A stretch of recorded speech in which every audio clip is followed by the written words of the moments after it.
স্বাগত নিউজরুম সংলাপের সঙ্গে আছে আমি ফখরুল ইসলাম। গত ২৪ ঘন্টায় ঘটে যাওয়া খবর ও তার বিশ্লেষণ নিয়ে অনুষ্ঠানে আমাদের সঙ্গে অতিথিরা যুক্ত আছেন নজরুল ইসলাম মিঠু, সভাপতি ঢাকা রিপোর্টার্স ইউনিটি, এবং আছেন নুরুল ইসলাম হাসিব, সাধারণ সম্পাদক ঢাকা রিপোর্টার্স ইউনিটি। দুজনকেই স্বাগত জানাচ্ছি। প্রিয় দর্শক, আপনারা থাকবেন আমাদের সঙ্গে পুরো আলোচনা। আমরা আলোচনা শুরু করতে চাই, যাব সরাসরি নজরুল ইসলাম মিঠু আপনার কাছে আসতে চাই। আজকে রাজনৈতিক বিষয়গুলো নিয়ে একটু আলোচনা করতে চাই। আজকে সরকারের প্রয়োজনীয় খালেদা জিয়াকে মুক্তি ও চিকিৎসা দেওয়ার আহ্বান জানিয়েছে বিএনপির মহাসচিব, এবং আওয়ামী লীগের সাধারণ সম্পাদক সড়ক পরিবহন সেতুমন্ত্রী বলছেন বিএনপি নেতারা আইনের তোয়াক্কা করেন না। খালেদা জিয়ার ইস্যুটিকে নিয়ে আসলে সম্প্রতি আমরা দেখছি যে রাজনীতির মাঠ অঙ্গনগুলো অনেকটাই উত্তপ্ত, সবাই পরস্পর বিরোধী কথা বলছেন। আসলে আপনার কাছে এই নিয়ে আপনার পর্যালোচনা জানতে চাই জনাব নজরুল ইসলাম মিঠু। ধন্যবাদ S24 টেলিভিশনের দর্শকদের। আসলে খালেদা জিয়া বাংলাদেশের সাবেক প্রধানমন্ত্রী, 2 বার বা 3 বার বলা হয় ছিলেন, কিন্তু বিষয়টি একদমই আইনগতভাবে নির্ধারিত করা আছে যে তার চিকিৎসা কোথায় হবে, কিভাবে হবে, এবং যেহেতু তিনি একজন কনভিক্টেড আসামি এবং তার বিরুদ্ধে দুর্নীতির অভিযোগে রায় হয়েছিল, জেল হয়েছিল, সেন্টেন্স হয়েছিল, তাকে একটি বিশেষ ব্যবস্থাপনায় মুক্ত রাখা হয়েছে এবং তার যে কনভিকশনটা আছে সেটাকে সাসপেন্ড করে, তার যে সেন্টেন্সটা ছিল সেটা সাসপেন্ড করে, তার কনভিকশনটা কিন্তু রয়ে গেছে। এখন প্রশ্ন হচ্ছে, একজন মানুষের, সাধারণ নাগরিকের যে চিকিৎসা পাওয়ার মৌলিক অধিকার, সেই অধিকারটি সরকারকে নিশ্চিত করতে হবে।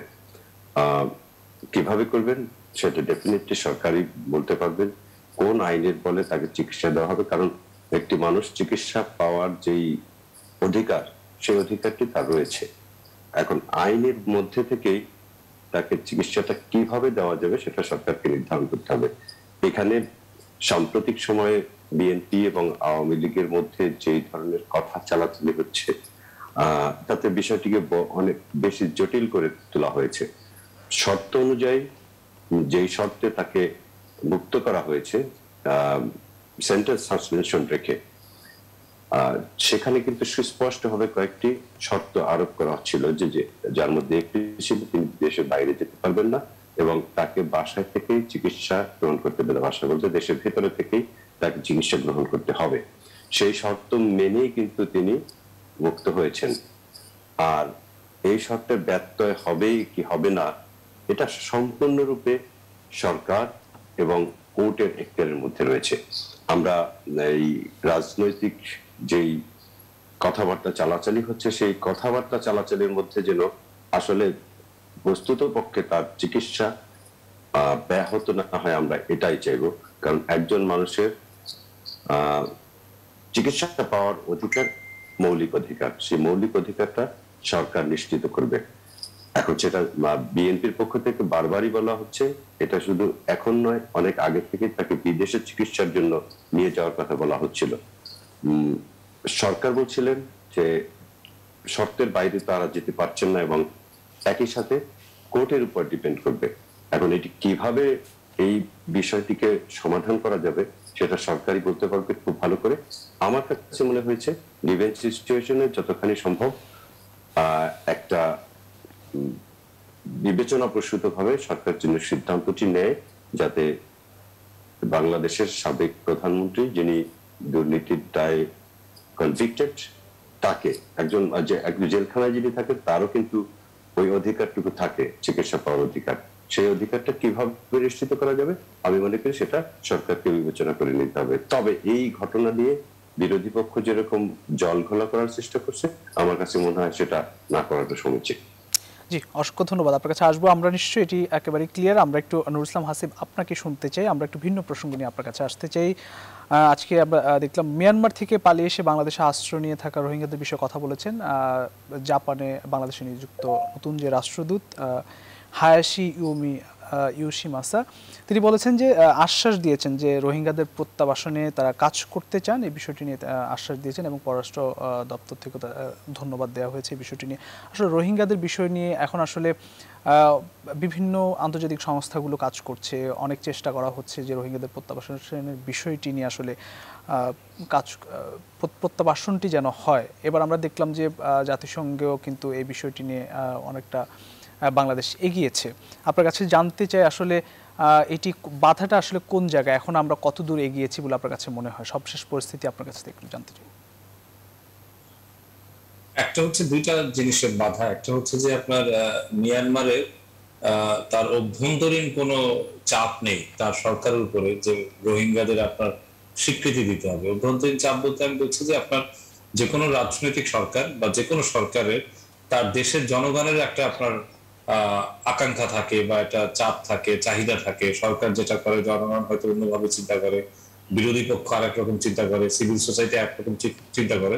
কিন্তু মিয়ানমারের হচ্ছে রোহিঙ্গা প্রসঙ্গে সবাই একমত। মানে একমত বলতে এরকম যে রোহিঙ্গাদের যে তাদের যে নাগরিক এবং সেই বিষয়টা কেউই আপনার স্বীকার করে না, কেউ প্রকাশ্যে আপনার এটা নিয়ে কথা বলে না। সেটা একটা বিষয়। আন্তর্জাতিক যে জায়গাটা আপনি যেটা বললেন যে জাতিসংঘের যে আপনার সর্বোচ্চ যে জায়গাটা সেটা হচ্ছে আপনার তার যে নিরাপত্তা পরিষদ, সর্বোচ্চ জায়গা বলছে যারা হচ্ছে আসলে বেসিক্যালি নিরাপত্তা পরিষদ যখন কোনো সিদ্ধান্ত নেয় সেটার একটা বাইন্ডিংস থাকে, একটা লিগ্যাল বাইন্ডিংস, বা সেটা অনেক দেশকে মানতে হয়। নিরাপত্তা পরিষদ আপনার যেমন স্যাংশন দিতে পারে, নিরাপত্তা পরিষদ অনেক ধরনের সিদ্ধান্ত নিতে পারে এই 5টা দেশ। কিন্তু নিরাপত্তা পরিষদে আপনার এই সিকিউরিটি কাউন্সিলে কিন্তু আমরা মিয়ানমার বা এই রোহিঙ্গা ইস্যুতে আমরা এমন কোনো সিদ্ধান্ত দেখি না যে কারণে আপনার মিয়ানমার হয়তো বাধ্য হবে যে আপনার এই রোহিঙ্গা সমস্যার সমাধান।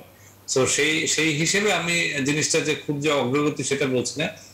একটা বিষয় আছে যে ইস্যুটা এখনো জীবিত আছে এই সেন্সে যে আপনার লাস্ট 5 বছর আগে যে ঘটনাটা ঘটেছে, যেটাকে আপনার জাতিসংঘই বলছে যে text book example of ethnic cleansing, মানে আপনার এই যে জেনোসাইডের একটা আপনার একদম মানে একটা উদাহরণ আর কি, যেটা পাঠ্যপুস্তকের উদাহরণের মতো।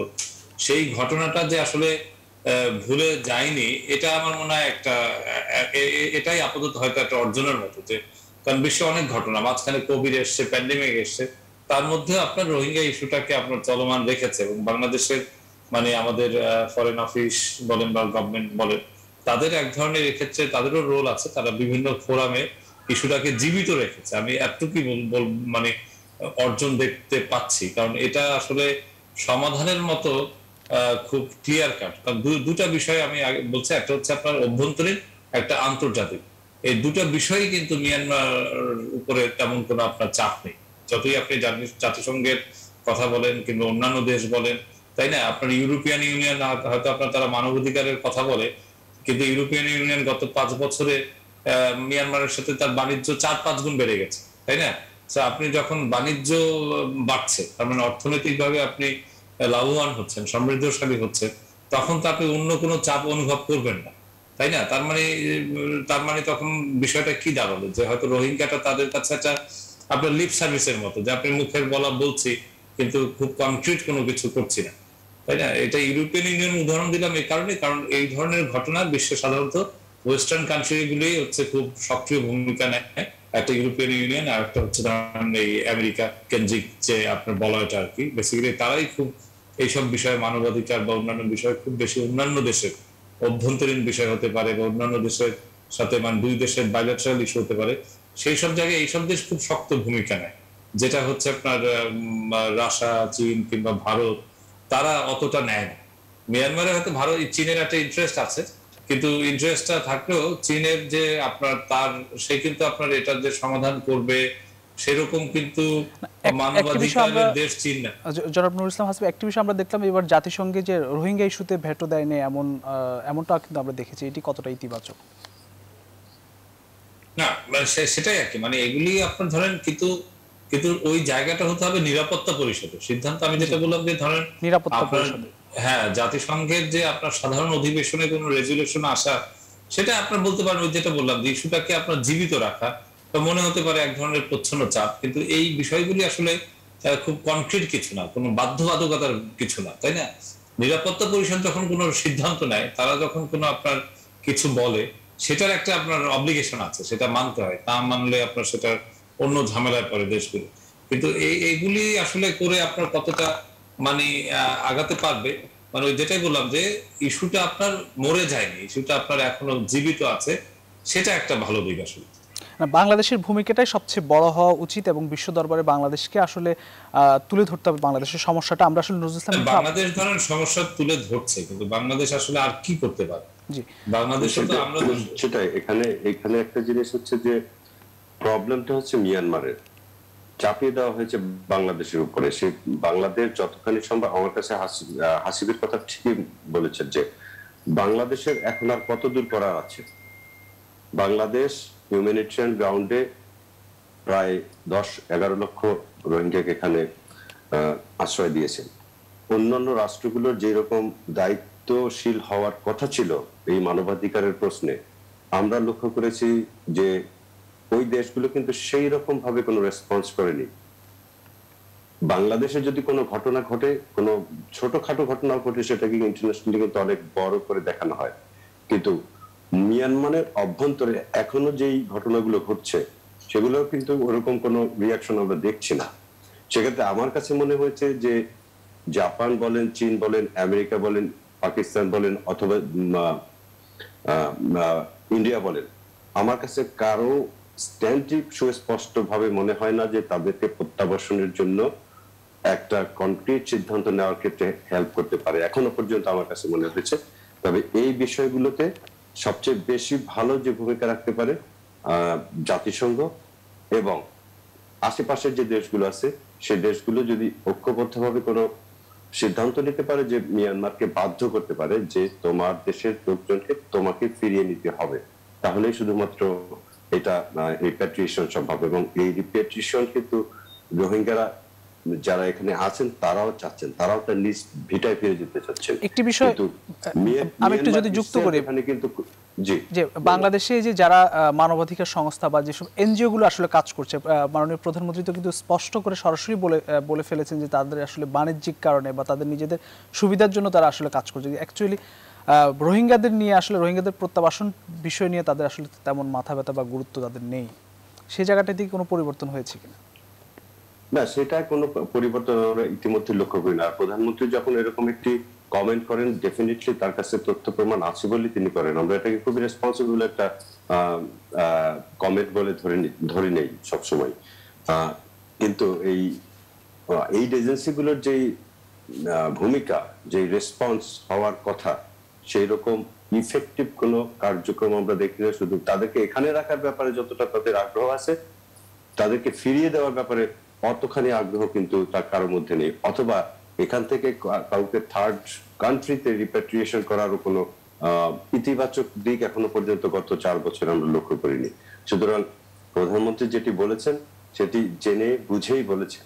বাট এখানে আন্তর্জাতিক যে সংস্থাগুলো কাজ করছে, আমাদের আহ্বান সুস্পষ্ট যে তাদেরকে কাজ করতে হবে রিপ্যাট্রিয়েশনের জন্য, তাদেরকে যাতে ডিগনিফাইড ওয়েতে রিপ্যাট্রিয়েট করা যায় সেই লক্ষ্যে কাজ করা উচিত। কারণ বাংলাদেশ এমনিতেই একটি জনবহুল দেশ, ইতিমধ্যে এখানে কিন্তু অনেক রকমের ইমব্যালেন্স তৈরি হয়েছে। ধরেন কক্সবাজারের যদি লোকাল পপুলেশনের কথা বলি, ওই বুকিয়া এবং টেকনাফে লোকাল পপুলেশনকে কয়েকগুণ সারপ্লাস করেছে এই রোহিঙ্গা শরণার্থীরা। সুতরাং এখানে কাজের ক্ষেত্রে, পরিবেশের ক্ষেত্রে নানা ধরনের গবেষণা কিন্তু হয়েছে যে তাদের এখানে থাকাটা বাংলাদেশের সার্বিক পরিস্থিতি খারাপ করছে। সেই ক্ষেত্রে আমার মনে হয় যে আন্তর্জাতিক সংস্থাগুলো, বিশেষ করে এই এজেন্সি যারা, সেই এই এজেন্সিগুলোকে আসলে কাজটা করতে হবে শুধুমাত্র তাদেরকে রিপ্যাট্রিয়েট করার জন্যই। শুধুমাত্র এখানে থেকে, এখানে রেখে তাদেরকে এই সমস্যার সমাধান সম্ভব নয়। জি, আসবো আপনার কাছে। আমরা একটু নুরুল ইসলাম হাসিব আপনার কাছে আসতে চাই। সড়ক দুর্ঘটনা নিয়ে আজকেও আমরা দেখলাম যে রমনা পার্কের সামনে এক নারীকে মোটরসাইকেল আহত করে এবং পরে তিনি মারা যান। আসলে সড়ক দুর্ঘটনাগুলো কোনোভাবেই থামছে না, সড়ক দুর্ঘটনা তো ঘটছে, কিন্তু এর জন্য যে কার্যকর উদ্যোগগুলো আমরা কি সেভাবে দেখছি কিনা? ছাত্রদের আন্দোলন আমরা দেখছি, বারবারই কিন্তু সড়কে মৃত্যুর মিছিল সেটি বাড়ছে, কি বলবেন? এটা বাড়বে, কারণ হচ্ছে আপনার সড়কের ম্যানেজমেন্ট নাই। ম্যানেজমেন্ট মানে হচ্ছে কি, সড়কের ম্যানেজমেন্টটা কিন্তু একটা বৈজ্ঞানিক ম্যানেজমেন্ট। আপনি দেখবেন এই যে সড়ক নিয়ে পড়াশোনাও কিন্তু বুয়েটে, বুয়েট একটা বৈজ্ঞানিক জায়গা, তাই না, সায়েন্স পড়া, তার মানে এটার একটা সায়েন্টিফিক ম্যানেজমেন্ট আছে। কিন্তু আমাদের দেশে এটা খুবই মানে আনফরচুনেট যে আসলে এই জায়গাটা মানে ঠিক হচ্ছে না। এটা দিনের পর মানে বছরের বছর একই রকম আছে। এই ট্রাফিক ম্যানেজমেন্ট বলেন, সড়ক বলেন, মানে সবই একই রকম একটা অবস্থা, যার ফলে আসলে এরকম দুর্ঘটনা হয়ে থাকে। একটা হচ্ছে আমাদের রাস্তাঘাটের কোনো ডিসিপ্লিন নাই। আপনি দেখবেন যে গত কয়েক বছরে কিন্তু আমাদের প্রচুর রাস্তা বেড়েছে, রাস্তা হয়েছে আমাদের, এই যে আপনার ফ্লাইওভার হয়েছে, হ্যাঁ, ছোটখাটো ব্রিজ, অনেক কিছু হয়েছে। কিন্তু তারপরেও দেখবেন আপনার এই ইনডিসিপ্লিনের কারণে সড়কে কোনো নিয়ন্ত্রণ নাই, বা ইনডিসিপ্লিন এই কারণে আপনার এই ট্রাফিক কনজেশন গুলি আপনার থেকে যাচ্ছে, তাই না? সো এটা আসলে একটা ওভারঅল ম্যানেজমেন্ট, তাই না? ওভারঅল ম্যানেজমেন্ট যখন হবে, আপনার শহরের মধ্যে কিন্তু এত অ্যাক্সিডেন্ট, আমাদের যেমন শহরের মধ্যে খুব অ্যাক্সিডেন্ট হয়, বাইরে কিন্তু শহরের মধ্যে এত অ্যাক্সিডেন্ট হয় না। অ্যাক্সিডেন্ট গুলো বাইরে মহাসড়কে বা অন্যভাবে অন্য অ্যাক্সিডেন্ট গুলি হয়। কারণ সড়কের মধ্যে কিন্তু আপনার অনেক রেগুলেটেড থাকে, এখানে স্পিড রেগুলেশন থাকে, এখানে আপনার ট্রাফিক ম্যানেজমেন্টটা ভিন্ন রকম থাকে। আমাদের তো ধরেন এই অটোমেটেড যে সিগন্যালিং, সেটাও কিন্তু আমরা এখনো করতে পারিনি। এই জায়গাটায় কিন্তু ডিজিটালাইজেশন আপনি পিছিয়ে আছে। সড়কে আপনার দেখবেন যান্ত্রিক অযান্ত্রিক একসাথে ছুটছে, তো এটা কিভাবে সম্ভব বলেন? আপনি রিক্সা, ভ্যান, ঠেলা গাড়ি, এগুলি আপনার সম্ভব একবারে চালানো?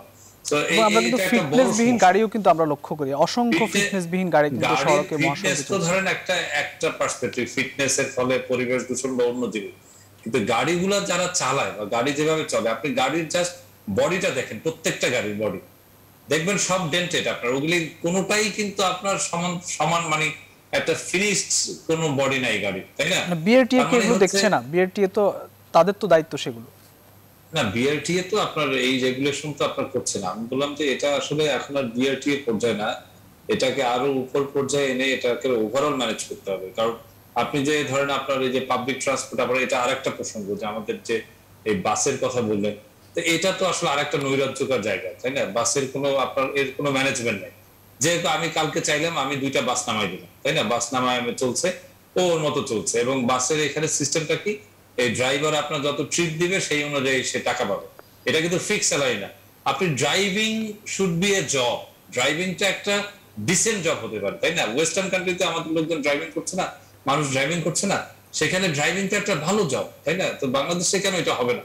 এখানে এত মানুষ পড়াশোনা করছে, এত হচ্ছে বেকার ঘুরছে, তো ড্রাইভিংটা একটা ভালো প্রফেশনাল হতে পারে আপনার, তাই না? তো সেটা হতে হলে আপনার এই ম্যানেজমেন্টটা নিয়ে আসতে হবে, এই কনসেপ্টটা নিয়ে আসতে হবে, এই চিন্তাটা নিয়ে আসতে হবে, তাই না? যে আপনার এই যে পাবলিক ট্রান্সপোর্টটা, এবং আমাদের 16-18 কোটি দেশের মানুষ, এটা তো গভর্নমেন্ট একটা বিগ রেভিনিউ হতে পারে, তাই না? এটা গভর্নমেন্ট হয়তো পারবে না, আমাদের গভর্নমেন্টের আপনার এই সার্ভিস সেক্টরে বরাবরই খারাপ করছে। আপনি পিপিপি মডেলও হতে পারে, পাবলিক প্রাইভেট পার্টনারশিপ, কিন্তু একটা ফরম্যাটে চলতে হবে। যে আমি কালকে 2টা বাস কিনে রাস্তা নেমে পড়লাম, আমি এখন একদম সড়ক পরিবহন, এরপর হচ্ছে আমি ওই নির্বাচন করে টোরে আমি আবার ওইখানে নেতা টেতা হয়ে আমি একটা মেকানিজমে ঢুকে গেলাম। তো এটা তো আপনার আসলে বেসিক্যালি তখন আপনার এই সমস্যাগুলো থাকবেই, তাই না? এরকম কিছুদিন পর পর এক একটা সমস্যা হবে, কিন্তু এটা সামগ্রিকভাবে এটার উন্নতি হবে না যে আনটিল এন্ড আনলেস আপনি এটার এই বেসিক পরিবর্তনগুলো নিয়ে আসবেন, তাই না? আপনার এবং আসবো আপনার কাছে, আমরা একটু আরেকটা জিনিস আমি অ্যাড করতে চাচ্ছিলাম এটার মধ্যে, যে আপনাদের সড়কের যেই নৈরাজ্যকর পরিস্থিতি চলছে, আপনি বলছেন যে বাসের ফিটনেস নাই অথবা ভেহিকেলের ফিটনেস নাই। আপনি লক্ষ্য করবেন ঢাকা শহরের অথবা ঢাকার বাইরের যে শহরগুলো আছে সেই শহরগুলোতে কিন্তু সড়কেরও ফিটনেস নাই। অনেক সড়ক হয়েছে, আপনি ধরেন আমি একটা শহরের একটি রাস্তায়, রাজধানী শহরে যে গাড়িগুলো চলবে সেই গাড়িগুলো একটা সার্টেন কোয়ালিটি থাকতে হবে, সার্টেন ফিটনেস থাকতে হবে। এটা দৃশ্য তো দেখছি এখানে একদম পুয়ার কোয়ালিটির যত সব পাবলিক ট্রান্সপোর্ট ইউজ করা হয় সেগুলো ইউজ করা হয়। এটা সরকারি বা পাবলিক সেক্টরে যেরকম আছে, প্রাইভেট সেক্টরে ঠিক একই রকম। আরেকটি জিনিস হচ্ছে যে নতুন নতুন ভাবে দেখেন আপনি ব্যাটারি চালিত রিক্সা, ভেহিকেল যেগুলো বের হচ্ছে, এগুলো কোনো নিয়ন্ত্রণ নাই। এগুলা একটা সময় দেশের গলার কাটা হয়ে দাঁড়াবে। এবং এটা অলরেডি এটা কিন্তু খুব ডেঞ্জারাস। আপনার ধরেন যে ড্রাইভিং করে হঠাৎ করে দেখতেছে একটা রিক্সা আসছে, কিন্তু সে একটা গতিশীল, তাই না? সেই গাড়ির সাথে স্পিডে আপনার রেস দিচ্ছে, তো এটা তো অলরেডি ডেঞ্জারাস। এবং একটা জিনিস হচ্ছে যে যখনই আপনার এই ধরনের কতগুলো ভেহিকেল তৈরি হয় তখন মানুষের এটাকে বলে কি লাইভলিহুডের একটা প্রশ্ন চলে আসে। এখন আপনি যখন অনেক অনেক সংখ্যক এই ধরনের ব্যাটারি চালিত গাড়ি তৈরি হচ্ছে, সেটা গ্রামে গঞ্জে যেখানে সেখানে সব জায়গায় পারমিশন ছাড়া চলছে। কারা চালাচ্ছে এগুলো? কার তত্ত্বাবধানে চলছে? রাজনৈতিক দলগুলোর প্রশ্রয়। লোকাল যেই রাজনৈতিক দলগুলোর নেতারা আছে তারা কিন্তু এগুলো মনিটর করে। এখান থেকে কি গভর্নমেন্ট কোনো রেভিনিউ পাচ্ছে? তার কোনো ফিটনেসের জন্য যেতে হচ্ছে না, তার কোনো ট্রেনিং এর জন্য যেতে হচ্ছে না। কারণ এখানে ঢাকা শহরে রিক্সা যিনি চালান, হঠাৎ করে ঢাকায় আসলেন, এসেই রাস্তায় নেমে গেলেন একটা রিক্সা নিয়ে, তার কিন্তু ঢাকার রাস্তা এবং ট্রাফিক রুল সম্বন্ধে কোনো ধরনের মিনিমাম কোনো আইডিয়া নাই, কিন্তু উনি রিক্সা চালাচ্ছেন। এই মানুষগুলোকে কি সরকার অন্য কোনো খাতে জবের অপরচুনিটি করতে পারে না? আর আপনি ধরেন রিক্সা চালু হয়েছিল জাপানে প্রথম, জাপান থেকে ইন্ডিয়া সাবকন্টিনেন্টে এসছে। জাপান রিক্সা কবে ব্যান করেছে আপনি সেটা দেখেন। আর আমাদের এখানে এখনো রিক্সার প্রাচুর্য, নতুন নতুন নতুন নতুন নতুন নতুন ফরম্যাটের রিক্সা চলছে। এই গতির যে জায়গাটা, সে গতিটাকে তো একটা বৈজ্ঞানিক পন্থায় নিয়ন্ত্রণ করতে হবে শহরে এবং শহরের বাইরে। তাহলে শুধুমাত্র এই যে রোড ফ্যাটালিটি কমতে পারে। রোড ফ্যাটালিটি বাংলাদেশে যে পরিমাণ মানুষ মারা যায় রাস্তায়, একটা যুদ্ধে অত, এই আফগানিস্তানের যুদ্ধে অত বেশি লোক মারা যায় না প্রতি বছর। 8,000 লোক, 8,000 থেকে 10,000 মানুষ মারা যায়। এটা কোনো ছোট্ট অঙ্ক না ভাই। এবং সরকারকে অবশ্যই এই জায়গায় বেশি মনোযোগী হতে হবে। কারণ হচ্ছে আপনি যখন রাস্তা তৈরি করছেন, রাস্তার জন্য রাস্তার যে ইনফ্রাস্ট্রাকচার থাকবে, সেই ইনফ্রাস্ট্রাকচার ঠিক না করে আপনি কিন্তু আইনের প্রয়োগ করতে পারেন না। সেটা কিন্তু আইনের পরিপন্থী হবে। আপনার আইন আছে, আমি যদি লেন্ডমার্কের কথা বলি, সিম্পলি লেন্ডমার্ক, আমাদের কতগুলো রাস্তায় লেন্ডমার্ক আছে, কিন্তু অধিকাংশ রাস্তায় লেন্ডমার্ক নাই। আপনি যখন লেন ব্রেকের জন্য আমাকে একটা মামলা দিবেন, তখন কিন্তু আমি বলতে পারবো যে না, এখানে তো লেনই না, আমি কোথেকে। আবার উপরন্তু আপনি দেখেন সবার কিন্তু একটা তারা থাকে, সবাই আগে যাবে, ঠেলা গাড়িওয়ালাও আগে যাবে, যিনি প্রাইভেট কার চালাচ্ছেন তিনিও আগে যাবে, বাসওয়ালাও আগে যাবে, এবং কারোর মধ্যে কোন রকম বিন্দু মাত্র ধৈর্য সহ্য বোধ নেই। সবাইকে আগে যেতে হবে, মানে সবাই আগে যাওয়ার যে প্রচেষ্টা করি, সেই কারণে আমরা সবাই পিছিয়ে থাকি, স্থবির হয়ে থাকি ঢাকার রাস্তায়। আপনার কাছে আমরা ভিন্ন প্রসঙ্গ নিয়ে একটু আসতে চাই। এবং ইঞ্জিনের ওই বিষয়টা যেটা বললাম, ফর এক্সাম্পল যে আপনার রিক্সার যে স্ট্রাকচারটা, তাই না, এই যে 3টা চিকন চাকার উপরে রিক্সা যেরকম বডিটা বসে, এটা কি ইঞ্জিনের জন্য পারমিট করে কিনা? করে না। কিন্তু আপনার যেমন ফর একটা এক্সাম্পল দিই, যে আমাদের দেশে কিন্তু আপনার ট্রাক উল্টে যায়, এই ঘটনা কিন্তু প্রচুর আছে, তাই না, মাল জিনিসটা উল্টে যায়। তো এটা নিয়ে একবার একটা গবেষণা হয়েছিল যে কেন এটা হয়। তো তখন দেখা গেছে যে এই যে ইন্ডিয়া থেকে বা বাহির থেকে যে ট্রাকগুলি আসার পরে এখানে বডিটা চেঞ্জ করে ফেলে। চেঞ্জ করে কেন? বডি চেঞ্জ করে আপনার এই যে 4-5 ইঞ্চি দুই পাশে বাড়ায় দেয়, যাতে বেশি মাল বহন করতে পারে। তখন সে তার ভারসাম্যটা হারায় ফেলে। তো পুরো জিনিসটা তো আসলে একটা যন্ত্রটা একটা সায়েন্টিফিক বিষয়, তাই না? এটা কতটুকু হবে, কি হবে, সো এই বিষয়গুলি আসলে খুব সিরিয়াসলি না দেখলে আপনার এরকম। আমরা আসবো, আমরা একটু নজরুল ইসলাম মিঠু আপনার কাছে আরেকটি প্রশ্ন নিয়ে আসতে চাই, যে সামনে আসলে চতুর্থ ধাপের যে ইউনিয়ন পরিষদ নির্বাচন, একই সঙ্গে পৌরসভা নির্বাচনও কিন্তু চলছে একই সঙ্গে। সেই নির্বাচন হচ্ছে, আমরা দেখলাম যে তৃতীয় ধাপ পর্যন্ত নির্বাচন হয়েছে, সেখানে অর্ধশতাধিক মানুষের মৃত্যু হয়েছে নির্বাচন কেন্দ্রিক সংঘর্ষে এবং সহিংসতা, এবং প্রায় 600-র বেশি মানুষ আহত হয়েছে। আমরা সামনের যে নির্বাচন, সেখানেও কিন্তু অনেক শঙ্কা রয়েছে। নির্বাচন কমিশন নিয়ে কথা হচ্ছে, আইনশৃঙ্খলা বাহিনীর তৎপরতা নিয়ে কথা হচ্ছে। সেই শঙ্কার জায়গা আসলে আপনার প্রত্যাশা এবং কি বলবেন নজরুল ইসলাম একটু সংক্ষেপে যদি বলেন। শঙ্কা এবং প্রত্যাশার যে কথা বলছেন, বাংলাদেশের এই যে এখন লোকাল গভর্নমেন্টের যে ইলেকশন হচ্ছে, সেই ইলেকশনে আমি একটি প্রেস কনফারেন্সে নির্বাচন কমিশন, চিফ ইলেকশন কমিশনারের সাথে আমি সংযুক্ত হয়েছিলাম গত সপ্তাহে বা তার আগের সপ্তাহে। তিনি যখন জাস্টিফাই করলেন যে তখন পর্যন্ত 40 জন মানুষ মারা গেছে এরকম রিপোর্ট ছিল, উনি জাস্টিফাই করছেন এটা খুব বেশি মানুষ মারা যাননি। একটা জিনিস হচ্ছে যে উনি যখন বলেন যে এই ভায়োলেন্সের মাত্রাটা এরকম না, মানে ওরিড হওয়ার মতো কিছু না, তখন কিন্তু আমাদের কাছে এটা একটা বড় প্রশ্ন হয়ে দাঁড়ায়। বিকজ একটি মানুষও যদি এই রকম সহিংসতার মধ্যে মারা যায়, সেটা দায়িত্ব কিন্তু সরকারকে বহন করতে হয়, নির্বাচন কমিশনকে বহন করতে হয়। কারণ নির্বাচন কমিশনের কনস্টিটিউশনাল রাইট হচ্ছে, কনস্টিটিউশনাল রেসপন্সিবিলিটি হচ্ছে এই নির্বাচনটিকে সুষ্ঠুভাবে পরিচালনা করা, এবং সেই পরিচালনা করার ক্ষেত্রে সরকার তাকে সকল ধরনের সহযোগিতা করবে। এই প্রশ্নটি এসেছিল যে আসলে সরকারের কাছ থেকে আপনারা বা সেই রকম যেই এক্সপেক্টেড লেভেলের রেসপন্স পাওয়ার কথা সেটা পাচ্ছেন কিনা, সেই সহায়তা পাচ্ছেন কিনা। চিফ ইলেকশন কমিশনার এবং তার কমিশন কিন্তু এরকম ভাবে বলেননি যে তারা কোনো সহযোগিতা পাননি। যদি সহযোগিতা পেয়েই থাকেন তাহলে আমার প্রশ্ন হচ্ছে কেন এতগুলো প্রাণহানি হবে। আর বাংলাদেশের নির্বাচন যখনই হয় তখনই একটা উৎসবমুখর পরিবেশে নির্বাচন হয়।